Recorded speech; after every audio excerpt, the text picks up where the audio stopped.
You and Daniel, you even said it. It was tough for you guys to date while he was incarcerated. You guys had some pretty bad fights.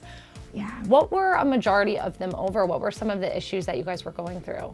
Most of the things that Daniel and I fought about were, for starters, me not going to see him. He definitely made that very clear that he was upset about that. But I have my reasons, as to why I didn't. I just didn't want to waste the time, more or less. Up until Daniel was released, I didn't actually know if I wanted to be with him, to be 100% honest. Yeah. So I just didn't want to, take the drive, 4 hours away from home to visit someone that I wasn't sure I was in love with. So you were totally skeptical while he was. Did you think you wanted face-to-face though? Because sometimes that helps. Did you think in the back of your head, maybe seeing him, I will fall for him, I'm scared to? Was that ever a thought? Kind of. I don't know. I seem to attract broken people, you could say. And so with Daniel and his past and what he had been through, I feel like that if me and him were to have met, in person, we see him in the prison yard and all of that, that things would have fallen.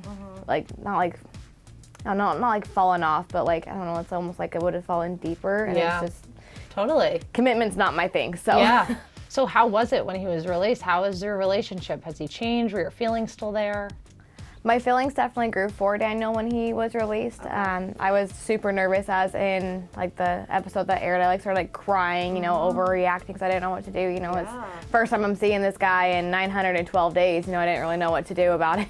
It's scary. It is, yeah, it definitely was. So. But you felt like you guys just picked up the pieces and your love grew even stronger. Exactly, yeah. That's great. So what is next for you and Daniel? That's a really good question that I wish I could answer, but I don't even know. Yeah, what would you want if you could have things your way? Do you want a wedding? Do you want babies? Do you want all those things? If I could have things my way,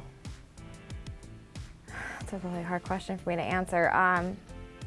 Yeah, Daniel and I would be getting married, we'd be buying a house, we'd be moving on with our future, growing together, more or less, if I had things my way. Do you think he's ready for those next steps, or maybe you guys need a little bit more time for him to get there?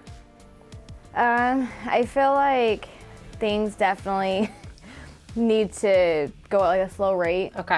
In the episode, I had taken a pregnancy test, it came back negative, and which is really weird because so in that episode, Daniel was talking about how he wasn't ready to be a father, but in all of the letters that he had wrote me, he kept talking about how he wanted to have a family, he wanted to get married, and he wanted, things to go at a fast rate.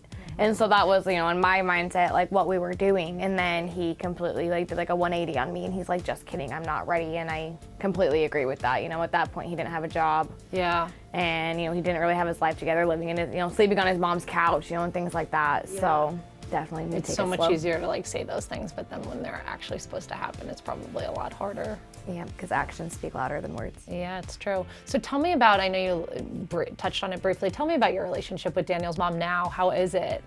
It sucks. Yeah. Me and Daniel's mom do not get along whatsoever, which is really weird though, because we used to. When I first met Daniel, me and her were, well, I wouldn't say we were close, we were friends. I could call her a friend, and then out of nowhere, Daniel gets released and she turns into this big, huge, mama shark. It wasn't even a bear, she's a shark. And yeah, so it's definitely not going in the right direction. Why don't you think that she likes you?